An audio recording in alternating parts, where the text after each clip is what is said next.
I'm Helen. This is my second video blog for Writer's Edit. So what I wanted to talk to you about today was Pinterest. Pinterest for fiction writers. It's something that's really helped me as a fiction writer, particularly recently with my fantasy series that I mentioned in my first video. And it's something I'm probably really late to the party to. Everybody's probably been doing it for ages, but here I am. I've just discovered it and it's fantastic, and I wanted to tell you about my experience with that. So for those of you who don't know, Pinterest is like a visual blogging platform. Basically, you find images that you like and you pin them to particular boards in your account, and that's pretty much it. And you can have public boards, so anybody who's got a Pinterest account or whatever can see what you've got in your boards, or you can have secret boards which are just for you. And what I've done recently is I've created a personal Pinterest account, and it's done wonders for my fiction writing. It's something I didn't really consider before, but I don't think I'll do another book without it now.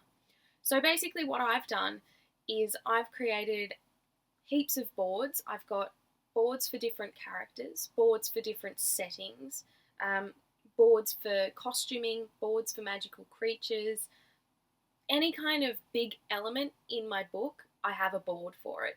And what I do is I pin relevant inspiration images to these boards.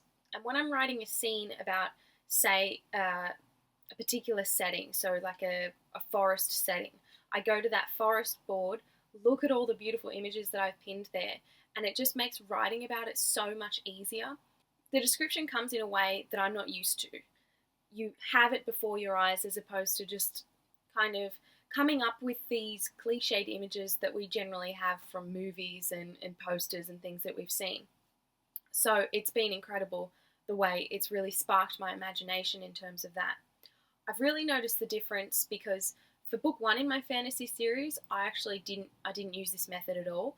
And for book 2, I've started it, and the quality of my descriptions and the authenticity and detail that I've gone into in the second book in comparison to the first book, they're worlds apart. I'm actually going to have to go back to the first one and weave in all this detail that's missing, that prevents the reader from picturing this, magical world.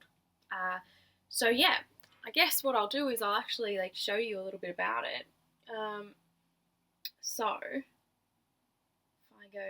So as I said, all my boards are secret at the moment because these books are unpublished. Also because it's not really going to mean anything to anyone else at this point. Nobody else has read the books. Probably when these books are published, these boards will be made public. So, if people are interested, they can go check out what was the inspiration behind the characters and the setting. So, this is where 2 computers come in handy at the moment. As you can see, these are all my boards. We've gone out. Just to give you a general idea, these ones are all characters, I think, and then further down here we've got some settings, but that's generally how it works. And once we go into, so we'll go into animals. These are like magical creatures that I've pinned just for inspiration, just to get my imagination going, basically. So generally I have that open when I'm writing a particular scene, and it just kind of feeds the imagination, basically. And I actually told Claire Bradshaw, who's the editorial assistant at Writer's Edit, who's also doing this NaNoWriMo with me, so where we write 50,000 words in a month in March. I told her about this, and she's found it really useful as well. So hopefully we're not preaching to the choir here, and some of you will actually find this useful. So yeah, that's what I wanted to talk to you about today. I hope that handy tip was handy, and yeah, let us know if you try it and it works for you. We'd love to hear your experiences, so let us know. Okay, thank you for watching. Till next time.